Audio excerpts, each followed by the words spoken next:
تو عبداللہ بن مسعود رضی اللہ تعالیٰ عنہ نے پوچھا یا رسول اللہ، لگتا ہے جیسے جانے کا وقت ہے، تو آپ کو غسل کون دے گا؟ تو آپ نے فرمایا میرے اہل بیت۔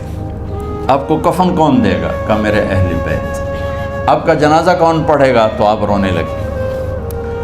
تو آپ نے فرمایا جب تم مجھے غسل دے دو تو سب نکل جانا، سب سے پہلے میرے 2 وزیر جبریل و میکائیل آئیں گے اور وہ میرے اوپر درود و سلام پڑھیں گے۔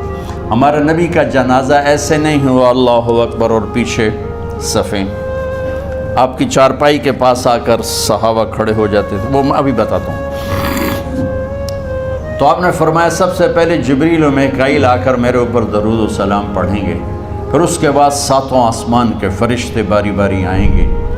جب وہ چلے جائیں گے تو پھر سب سے پہلے میرے خاندان، میرے اہل بیت کے مرد آ کر میرے اوپر سلام پڑھیں گے، پھر ان کی خواتین آ کر سلام پڑھیں گی، پھر ان کے بچے آئیں گے، پھر ان کے نوکر اور نوکرانی آئیں گی، اس کے بعد مہاجرین مکے کے قریش آئیں گے، اس کے بعد ان کی عورتیں آئیں گی، ان کے بچے آئیں گے، ان کے نوکر اور نوکرانی آئیں گے، اس کے بعد مدینہ والے آئیں گے، پھر مدینہ کی خواتین آئیں گی، پھر ان کے نوکر نوکرانی آئیں گے، اور اس کے بعد مجھے تم اللہ کے سپرد کر دینا۔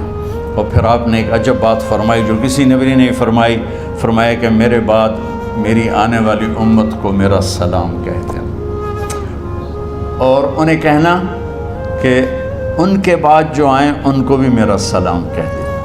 اور اس طرح میرے سلام کو قیامت تک اللہ کے نبی نے پہنچایا کہ ہر آنے والی امت، ہر آنے والی نسل، اگلی نسل کو اس نبی کا سلام پہنچائے۔ آپ کے جانے میں 5 دن باقی تھے، تو آپ نے فرمایا مجھے 7 کنوؤں کے پانی سے غسل کرواؤ۔ تو 7 کنوؤں سے پانی لایا گیا مشکیزوں میں بھر کے۔ تو حضرت عائشہ کے گھر میں کوئی ایسا ٹب نہیں تھا جس میں بیٹھ کے وہ آپ نہا سکتے، تو حضرت حفصہ کے گھر سے ٹب منگوایا گیا، آپ اس میں بیٹھے، تہمت باندھا ہوا تھا، کرتا اتارا، اور آپ پر 7 کنوؤں کا پانی ڈالا گیا، تھوڑا تھوڑا تھوڑا تھوڑا تھوڑا تھوڑا، تو اس سے بخار کی شدت کم ہوئی، اور آپ سر درد کی وجہ سے آپ نے ایسے پٹی باندھی سرخ رنگ کی، اور اس کے بعد حضرت علی اور فضل بن عباس کے کندھوں کا آسرا لے کر آپ مسجد میں تشریف لائے، اور آپ ممبر پر بیٹھے، اور آپ نے فرمایا لوگوں میرے جانے کا وقت آ چکا ہے، میں نے کسی پر زیادتی کی ہو، کسی کو تھپڑ مارا ہو، کسی کو چھڑی ماری ہو، کسی کا حق دبایا ہو، تو میں اپنی جان کے ساتھ، مال کے ساتھ حاضر ہوں، مجھ سے یہی بدلہ لے لو، آخرت میں میرے خلاف کوئی دعویٰ نہ کرنا، میں آخرت کے حساب کو برداشت نہیں کر سکتا۔ جن کے طفیل لوگوں کا حساب معاف ہوگا، جن کی طفیل، جن کی شفاعت پر لوگ بے حساب جنت میں جائیں گے، وہ روتے ہوئے فرما رہے ہیں کہ میں آخرت کے حساب کو نہیں دے سکتا۔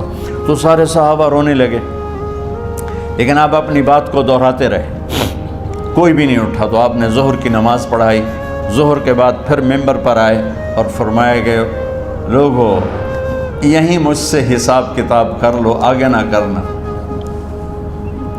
بتاؤ میں نے کسی کا کوئی حق دینا۔ ایک صحابی کھڑے ہو، یا رسول اللہ آپ نے میرے 3 روپے دینے ہیں، 3 درہم۔ تو آپ نے فرمایا دینے ہوں گے ضرور، پر مجھے یاد نہیں، بتاؤ گے کس طرح دینے ہیں؟ کہ یا رسول اللہ آپ کے پاس سائل آیا تھا، آپ سے مانگا، آپ کے پاس تھے نہیں، تو آپ نے مجھ سے کہا تیرے پاس کچھ ہیں؟ تو میرے پاس 3 درہم تھے، تو آپ نے فرمایا تو دے دے، میں بعد میں ادا کر دوں گا۔ تو ہاں یاد آ گیا، میرے نبی کے گھر میں تو تیل نہیں تھا، ایک چھٹانگ جس سے چراغ جلتا، پیسہ کہاں سے آتا؟ تو آپ کے سامنے آپ کے کزن فضل بن عباس کھڑے تھے، آپ نے فرمایا فضل میرا قرضہ ذمے لیتے ہو؟